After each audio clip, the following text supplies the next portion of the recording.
오늘 말씀은 신약 성경 에베소서 4장입니다.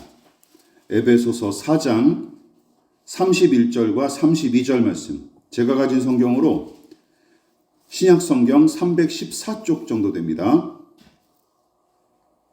에베소서 4장 31절, 32절. 찾으신 줄 알고 다 같이 한번 합독하도록 하겠습니다. 자, 시작. 너희는 모든 악독과 노함과 분냄과 떠드는 것과 비방하는 것을 모든 악의와 함께 버리고 서로 친절하게 하며 불쌍히 여기며 서로 용서하기를 하나님이 그리스도 안에서 너희를 용서하심과 같이 하라. 아멘. 다시 한번 읽겠습니다. 31절부터 시작. 너희는 모든 악독과 노함과 분냄과 떠드는 것과 비방하는 것을 모든 악의와 함께 버리고 서로 친절하게 하며 불쌍히 여기며 서로 용서하기를 하나님이 그리스도 안에서 너희를 용서하심과 같이 하라. 아멘. 예, 말씀의 제목을 우리 다 같이 한번 읽어보시겠습니다. 자, 시작. 서로 용서하라. 예, 서로 용서하라 라는 제목으로 함께 세우는 교회 20번째 설교이자 서로 용서하라 라는 주제로 첫 번째 말씀의 은혜 함께 나누도록 하겠습니다. 여러분, 기독교 신앙을 대표하는 용어 몇 가지를 한번 여러분 각자 떠올려 보십시오. 저는 이렇습니다. 삼위일체 하나님, 복음, 은혜, 믿음, 구원, 십자가 등처럼 성경이 중요하게 다루는 용어와 내용을 떠올리는 사람들이 있을 테고, 어떤 사람들은 교회, 목사, 헌금, 주일 성수, 부흥회, 예수천당, 불신지옥 등처럼 신앙생활에서 주로 사용하는 단어를 떠올리는 사람도 있을 것입니다. 그런데 앞서 언급한 단어들 이외에도 기독교에 관해 논할 때 절대로 빼놓을 수 없는 용어 중 하나가 바로 용서라고 생각합니다. 그래서 기독교를 누군가는 용서의 종교로 부르기도 했죠. 자, 그렇다면 용서란 어떤 뜻이 있습니까? 국어사전은 이렇게 정의했어요. 지은 죄나 잘못한 일을 꾸짖거나 벌하지 않고 덮어줌으로 정의했는데, 논어에서 공자는 용서를 서를 용하는 것, 다시 말해 같은 마음을 품어 담는 것으로 설명을 했습니다. 이 철학적인 얘기, 관념적인 얘기인데, 겉으로 죄를 묻지 않는 행동뿐만 아니라 상대의 잘못을 보고도 마음이 흔들리지 않는 내면의 상태를 공자는 용서와 용서한 상태로 본 것입니다. 자, 물론 다른 종교도 용서를 중요한 강령이자 덕목으로 강조하고 있지만 기독교만큼 이 용서를 핵심적인 교리로 인정하여 중요하게 다루는 종교는 그다지 많지 않은 것 같아요. 여러분, 생각해 보십시오. 성경은 인간을 어떻게 규정했어요? 하나님 앞에 죄를 짓고 타락한 존재로 규정했는데, 그 타락한 인간이 치러야 할 죄의 대가를 대신 치르기 위해 성부 하나님께서 성자 예수님을 이 땅에 보내신 일, 또한 예수께서 아버지의 뜻에 순종하여 모든 죄인의 죄값을 대신 담당하시고 그로 인해 우리와 같은 죄인에게 새 생명과 새 신분을 은혜로 부여하신 일, 그리고 성부와 성자께서 죄인을 위해 행하신 그 일이 구원과 영생의 유일한 비결임을 성령을 통해 깨닫고 신뢰하는 것, 여러분, 이것이 소위 기쁜 소식으로 일컫는 복음의 핵심적인 내용으로서 용서는 기독교 신앙을 이야기할 때 절대로 빼놓을 수 없는 핵심 요소 중 하나입니다. 자, 다시 말해 이렇게 또 정리해 볼 수 있어요. 하나님께서 죄인의 행실대로 처벌하지 않으시고 예수님의 십자가 공로를 의지하는 믿음의 사람들에게 사죄, 즉 용서의 은혜를 베푸시는 것, 여러분, 이것이 기독교 복음의 핵심입니다. 그래서 복음만큼이나 이해하고 실천하기 어려운 것이 바로 용서에 관한 내용이에요. 그렇기에 용서의 복음에 관한 내용을 온전히 이해하고 또한 용서의 삶을 제대로 살아가는 일은 다른 교리나 덕목과 마찬가지로 단기간에 그리고 손쉽게 획득할 수 없습니다. 이거는 단기간에 되는 게 아니에요. 그런 성질의 것이기에 그야말로 부단한 공부와 오랜 경건의 훈련이 요구되는 것입니다. 다만 지금까지 우리는 상호 명령의 원리에 기초하여 여러 주제를 함께 살펴봤다시피 용서에 관한 내용도 그 기초와 맥락을 토대로 세 차례에 걸쳐서 오늘부터 세 차례에 걸쳐 살펴볼 예정입니다. 자, 그런데 서로 용서하라 하는 이 상호 명령을 논하기 이전에 먼저 번에 살펴본 서로 받으라 또한 서로 용납하라 하는 상호 명령과 오늘 이 내용을 구분할 필요가 있어요. 왜냐하면 세 가지 상호 명령이 죄다 비슷한 의미로 와닿기 때문이죠. 그러나 이 부분을 유념하십시오. 서로 받아들이고 용납하라 우리가 예전에 살펴봤었죠. 이 말씀은 상대방과의 차이, 즉 서로 다름에도 불구하고 교회의 지체로서 포용하고 받아들이도록 촉구하는 명령으로서 서로 받아들이고 용납할 것은 여러분 상대방의 외모, 성별, 나이, 성격, 문화와 가치관 또한 실력 등의 차이점을 가리키는 거예요. 차이점, 다른 점을 가리키는 거예요. 그래서 여기서는 다른 것이지 틀린 게 아니다 하는 말이 고스란히 적용되는 것입니다. 그러니까 다른 사람을 용납하고 받아들이는 것이 우리가 앞전에 살펴봤던 내용이에요. 그러나 서로 용서하라 하는 상호 명령은 서로 다른 차이점에 관한 이야기가 아닙니다. 여러분, 어떤 사람의 외모나 이력 또한 피부색과 국적 때문에 용서를 강요하거나 강요받는 사회는 여러분 지극히 저급하고 미개한 사회임이 틀림없습니다. 이것을 기억하십시오. 여러분 생각나십니까? 우리 젊은 사람들은 모르겠지만 80년대를 호령했던 우리나라 대표 코미디언인 고 이주일 씨의 유행어 중에 어떤 게 있습니까? 못생겨서 죄송합니다 라는 유행어가 있어요. 근데 이 말 사실 이게 안 좋은 말이에요. 여러분 못생긴 얼굴이 범죄나 잘못은 아니지 않습니까? 그렇지 않습니까? 그래서 사과하거나 용서를 구할 일은 아닙니다. 그것 때문에. 그러나 기억하십시오. 용서는 어느 때 필요합니까? 자신의 잘못으로 손해와 손실을 본 피해자가 발생했을 때 요구되는 행위로서 서로 받고 용납하라는 명령과 사뭇 다른 지점이 바로 여기서 발생하는 것입니다. 해를 끼쳤냐, 피해를 끼쳤냐가 이제 관건인 거예요. 즉, 누군가 타인의 재산과 육체와 인격에 해를 끼쳤을 때는 자신의 잘못을 시인하고 상대방에게 용서를 구하는 일이 필요한 것이죠. 또한 용서에 관해 논할 때마다 종종 제기되는 오해 두 가지 정도를 여기서 또 정리할 필요가 있는데, 자, 그 첫 번째가 이것입니다. 먼저 가해자의 사과와 사죄 그리고 배상이 기억하십시오. 용서의 행위보다 앞서야 합니다. 이 부분을 우리가 너무나 간과하고 있어요. 특별히 교회 다니는 사람들이 말이죠. 즉 잘못을 저지른 가해자가 피해자에게 입힌 손해와 피해에 대한 사과와 사죄는 물론이고 그 손해를 메꾸기 위한 구체적인 배상이 여러분 용서의 행위보다 앞섭니다. 따라서 용서부터 요구하는 것 자체가 어불성설이고 모순인 거예요. 그런데 종종 가해자가 피해자에게 사과하고 합당하게 배상하기는커녕 자신의 잘못을 쉽게 무마할 요량으로 꼼수를 쓰기 일쑤고 심지어 피해자의 처지를 전혀 고려하지 않은 채 용서부터 요구하는 경우가 얼마나 많습니까? 여러분 유념하십시오. 용서보다 사과와 사죄 그리고 배상이 먼저입니다. 이게 일반적인 용서의 원리예요. 따라서 이 순서를 간과하거나 가벼이 여기는 사람들은 조심해야 합니다. 왜냐하면 그에 따른 부작용과 폐해가 현실 속에서 만만치 않게 벌어지기 때문입니다. 또한 염두에 둬야 할 용서의 교훈과 원리 중 하나는 이것입니다. 이것을 우리가 간과하면 안 돼요. 두 번째는 무엇입니까? 용서는 죄인의 본성을 거스르는 일이기에 행동으로 옮기기가 매우 어렵다는 사실입니다.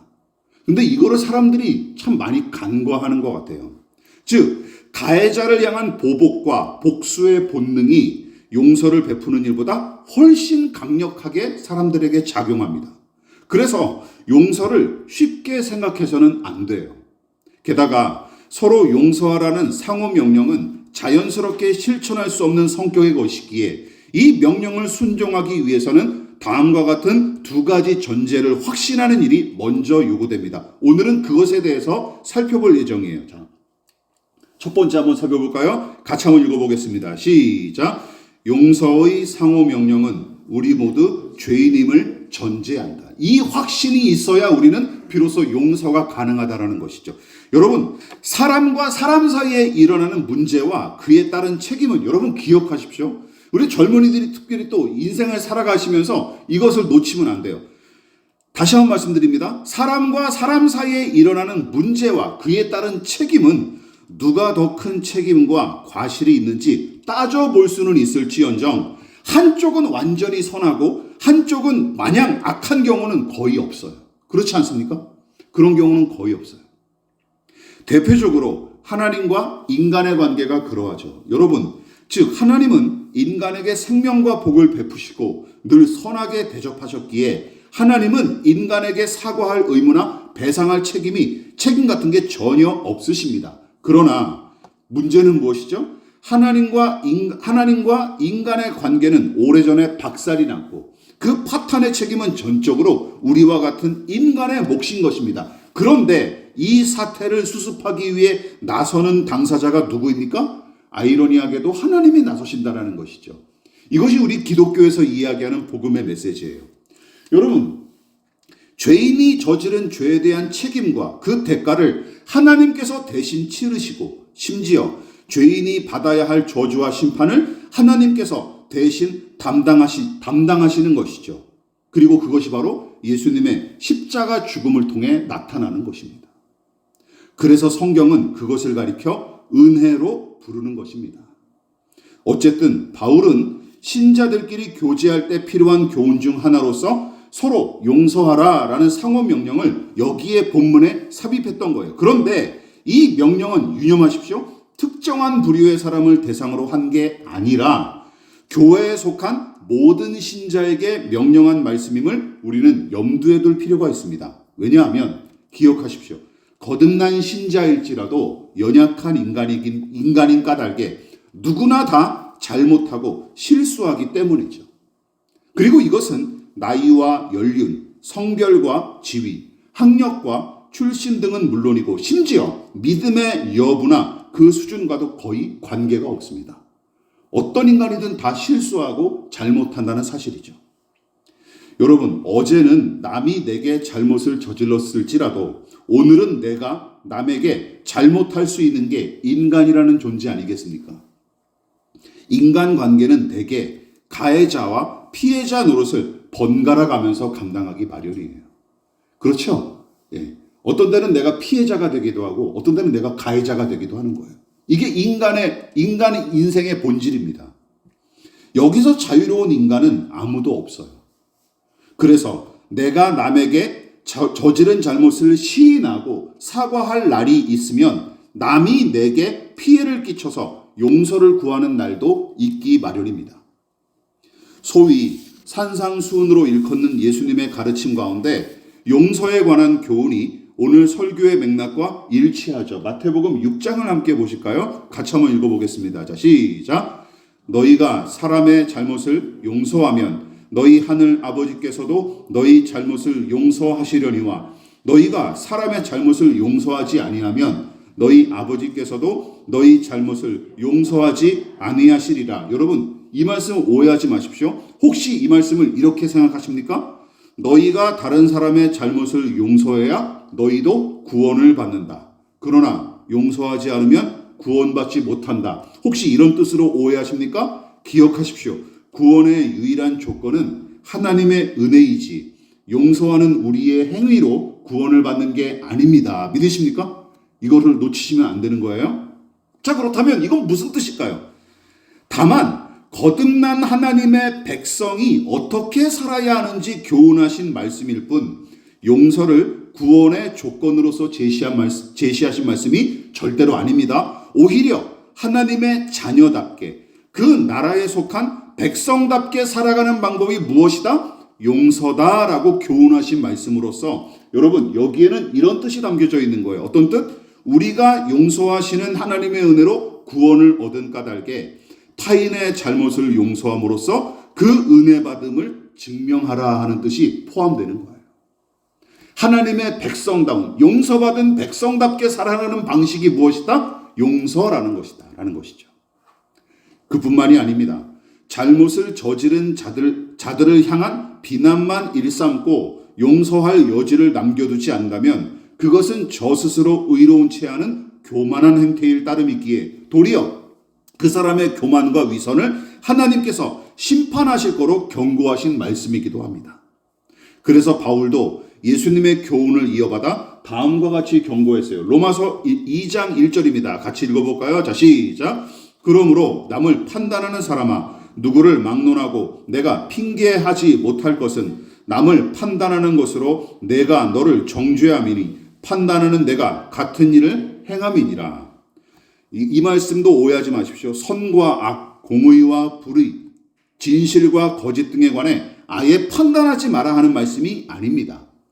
누구나 자신의 잣대로 타인을 판단하고 그 기준에 못 미치면 비난하기 마련이지만 정작 그 잣대를 자신에게 들이대도 정작은 남들과 별반 다르지 않겠느냐라는 말씀인 거예요.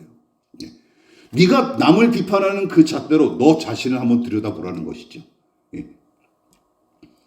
그래서 함께 신앙하는 신자들끼리는 남의 잘못을 판단하고 정죄하기에 앞서 이것부터 생각하라는 거예요. 나도 얼마든지 그럴 수 있는 인간이라는 사실을 항상 염두에 둘 필요가 있다는 것입니다. 기억하십시오.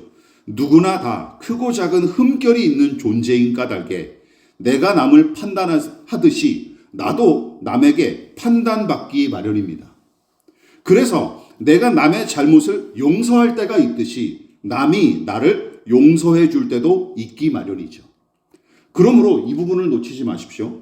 서로 용서하라는 상호 명령은 우리는 모두 연약한 죄인이고 모두 용서가 필요한 사람들이다는 전제를 반드시 포함하는 거예요. 이 사실을 있는 그대로 인정하는 사람들과 공동체만이 서로를 향한 용납과 용서가 가능한 것입니다. 나도 용서가 필요한 사람이다. 나도 얼마든지 잘못을 저지를 수 있는 연약한 인간이라는 사실을 전제하지 않으면 용서와 용납은 불가능합니다. 이쯤에서 여러분, 복음서에 등장하는 바리새인들을 비롯한 종교 지도자들을 떠올려 보십시오.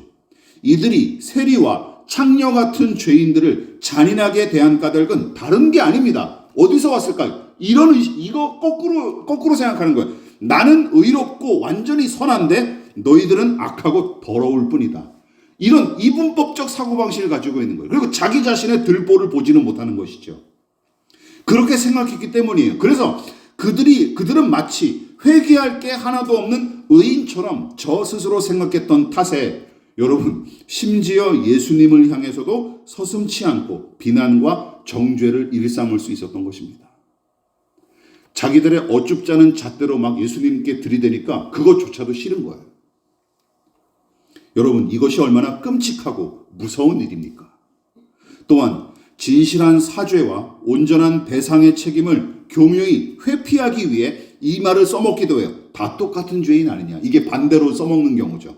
다 누구나 다 똑같은 죄인 아니냐며 짓거리는 얼빠진 인간들도 교회 안에 적지 않은데 우리 모두가 다 죄인이란 성경의 전제를 그런 식으로 써먹는 자들한테는 반드시 화가 임할 것입니다. 오히려 성경의 이 전제를 확신하는 믿음의 사람들은 어떤 태도로 나타날까요? 그 확신으로 겸손히 자신을 성찰하고 남을 용서하기 위해 힘쓸 것입니다. 이것을 건전하게 사용하는 사람들은 말이죠. 여기서 그치지 않습니다. 용서의 상호 명령은 또 다른 전제를 반드시 포함합니다. 두 번째는 무엇일까요? 자, 같이 한번 읽어보겠습니다. 시작. 용서의 상호 명령은 은혜의 절대적 필요를 전제합니다. 여러분, 누차 언급했다시피 서로 용서하라는 본문의 명령은 손쉽게 순종할 수 있는 게 절대 아닙니다. 용서하는 행위 자체가 죄인의 이 본성과 생리를 완전히 거스르기 때문이죠. 그런데도 성경과 복음은 용서를 강조하고 명령하는 까닭에 신자들은 이 명령에 순종하기 위해 애써야 마땅합니다. 물론 용서하기 위해서는 개인의 의지와 노력과 결단이 필요하죠. 하지만 본문은 서로 용서하라는 상호 명령은 물론이고 여러 교훈에 대한 실천의 원동력과 순종의 근거를 유념하십시오. 개인의 의지와 노력에서만 찾지 않습니다.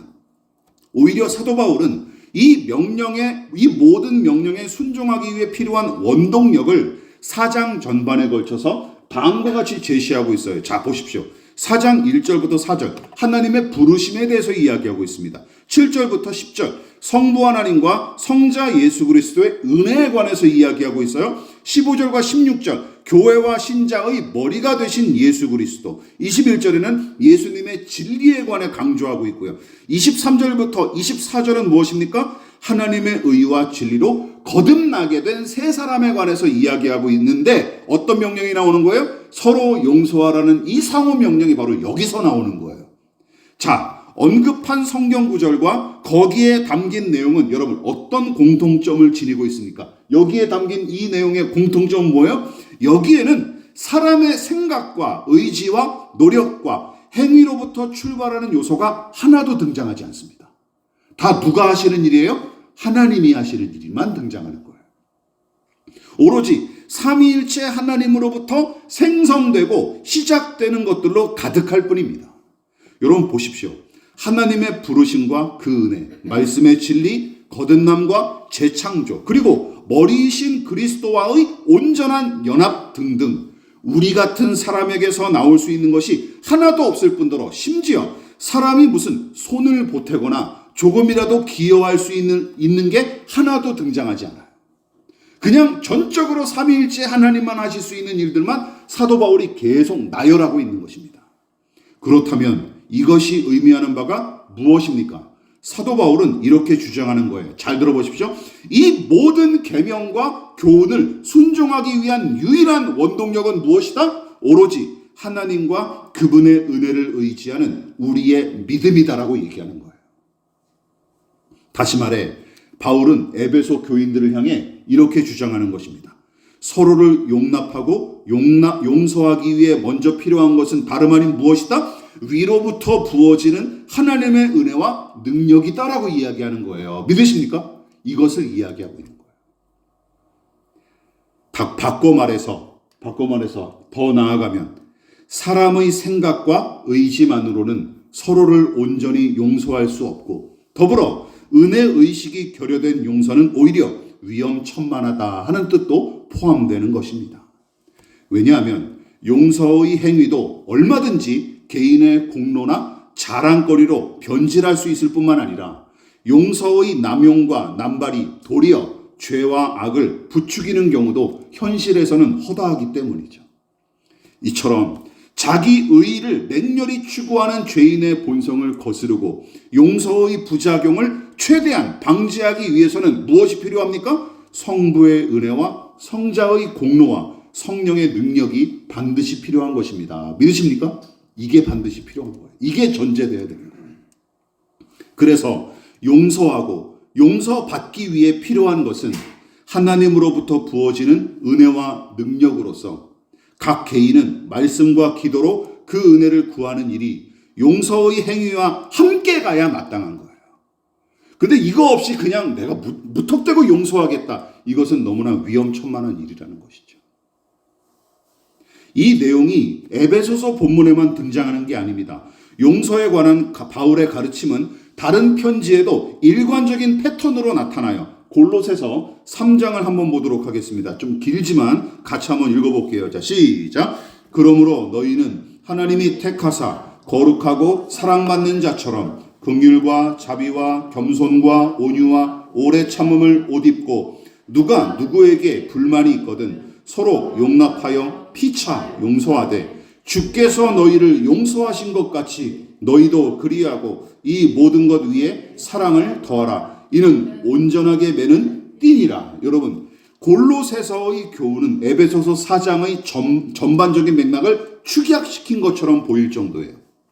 함축적으로 보여줍니다. 그만큼 내용이 매우 흡사하다는 뜻이에요. 자, 여러분 무엇보다 여기 이 구절을 잘 보십시오. 긍휼과 자비와 겸손과 온유와 오래 참음과 같은 덕목을 각각의 신자가 힘써 실천하고 순종하도록 촉구하기 이전에 먼저 바울이 언급한 게 뭐예요? 이것이죠. 여러분은 하나님의 택하심을 입은 그분의 사랑과 은혜를 받은 거룩한 사람입니다라는 전제가 먼저 등장하는 거예요. 믿으십니까? 이 전제가 먼저 등장해요. 서로 용납하고 피차 용서하라는 명령도 거저 등장하지 않습니다.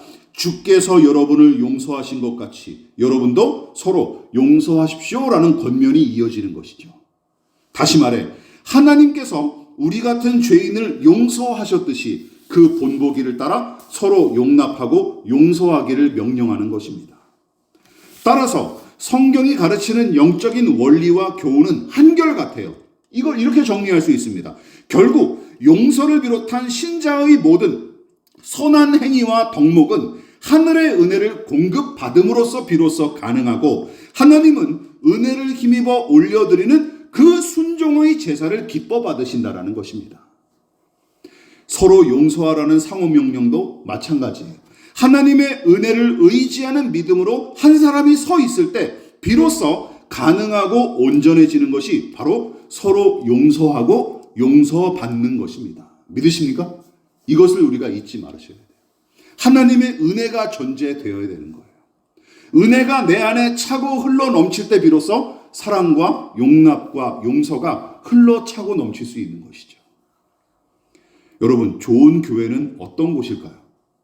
먼저 자신의 잘못과 허물을 형제에게 진실하게 자백하고 피해를 입힌 형제와 공동체에 겸허히 사죄할 줄 알며 사죄의 말로 그치지 않고 실제적인 배상의 책임을 지기 위해 힘쓰는 신자들이 모인 곳, 또한 잘못을 저지른 형제의 진실한 고백과 사과를 진중하게 받아들이고 말씀과 기도로 은혜를 구하면서 용납과 용서의 목표를 향해 나아가기를 힘쓰는 신자들이 모인 곳, 여러분, 거기가 바로 그리스도의 몸다운 교회인 것입니다.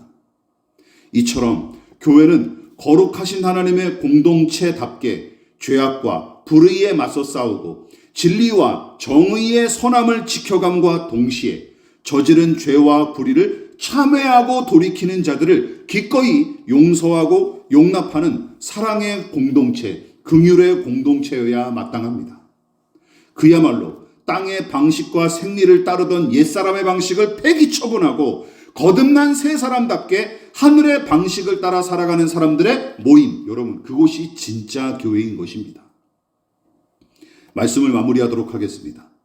세상은 점점 더 어두워지고 우후죽순처럼 거짓 선지자들이 여기저기 일어나고 있으며 사랑은 식어가고 진리는 외면당하는 우리네 현실을 보십시오. 또한 공의와 거룩을 빙자하여 혐오와 폭력을 일삼고 자비와 용서를 빙자하여 불의와 불법을 합리화하며 세상보다 더 저급한 행태를 저지르면서 악취를 풍기는 교회와 신자들, 여러분 이쯤에서 한번 생각해 보십시오. 사람이 짐승이나 기계와 다른 점 중 하나가 무엇이겠습니까? 오늘 주제, 용서라는 것이죠. 용서. 사람이 기계나 짐승과 다른 점. 굶주린 육식동물이 사냥한 먹잇감을 불쌍하게 여기고 풀어주는 경우를 보신 적 있습니까? 그런 적 없죠. 배부르면 그럴 수 있어요. 근데 굶주린 육식동물은 그렇지 않습니다. 잡히면 그냥 죽이는 거예요. 자비라는 게 없습니다. 즉 사냥에서 실패하는 수는 있어도 잡은 먹잇감을 순순히 놓아주는 경우는 없습니다. 기계와 컴퓨터도 마찬가지죠. 거기에 무슨 아량이나 여유, 용서 같은 게 있습니까? 그러나 하나님의 형상을 닮아가기는커녕 점점 더 짐승의 잔인함과 기계의 무자비함을 닮아가는 우리를 보십시오. 저와 여러분의 모습을 보십시오. 그리고 오늘날 교회를 보시기 바랍니다.